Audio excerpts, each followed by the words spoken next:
Ini alasan Zaini Mustafa gugat Ustadz Yusuf Mansur 98 triliun.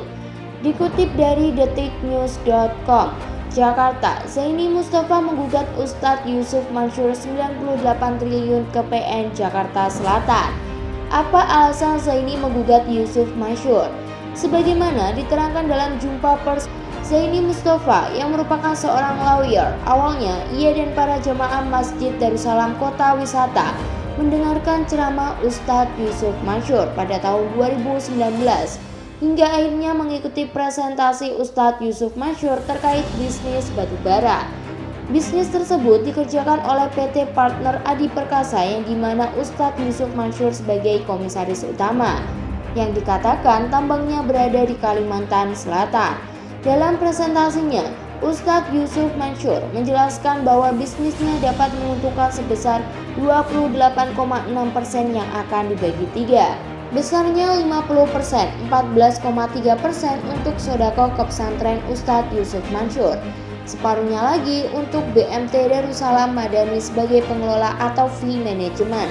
Dan 11,3% untuk investor, kata Zaini. Pada saat itu, jemaah diajak meninjau lokasi tambang oleh direktur utama. Pulang dari lokasi, para jemaah diajak untuk berinvestasi. Para jemaah juga sempat mendapatkan keuntungan setiap bulan dalam bentuk tunai yang tak berjalan lama rentang Juni hingga Desember 2009. Namun, mulai Januari 2010 mulai tidak dibayarkan pada tahun 2010. Sempat terjadi pertemuan antara Ustadz Yusuf Mansur dan jamaah. Ia menyebut akan mengganti keseluruhan uang yang telah disetor, namun janjinya hingga kini tidak direalisasi. Para jemaah dan Zaini mulai berinisiatif untuk menempuh jalur hukum, namun dicegah oleh beberapa jemaah lain dengan alasan membuat gaduh umat muslim. Tertahan hingga 2020 dan kini 2021. Ternyata semakin banyak korban lain yang mulai bersuara. Kini Zaini menggugat sendiri Ustadz Yusuf Mansur ke PN Jakarta Selatan dengan tuntutan material 98 miliar serta kerugian imaterial 100 miliar. Nantinya sidang perdana akan dimulai pada 15 Februari 2022. Berikut tuntutan lengkap Zaini.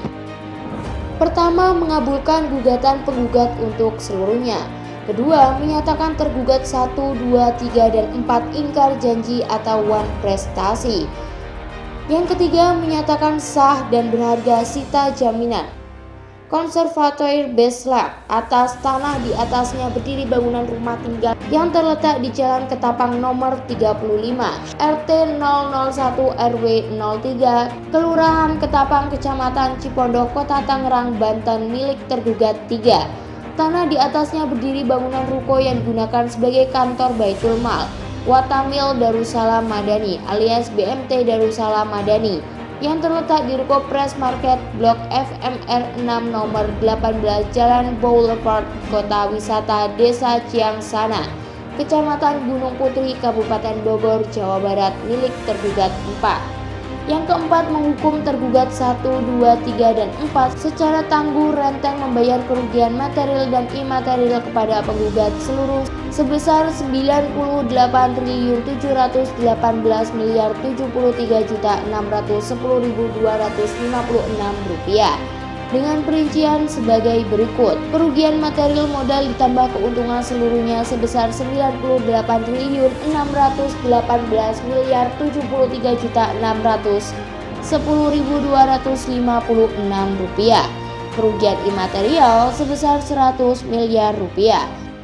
Yang kelima, menghukum tergugat 1, 2, 3, dan 4 secara tanggung renteng untuk membayar uang paksa sebesar 10 juta setiap hari kelalaian dalam memenuhi isi putusan dalam perkara akuo.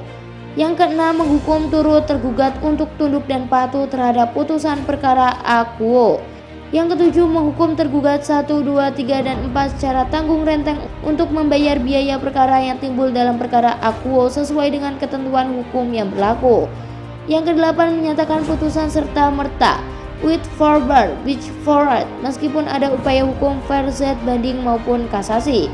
Detik.com sudah meminta konfirmasi ke kuasa hukum Yusuf Mansur, Dedi DJ, namun ia belum memberikan keterangan.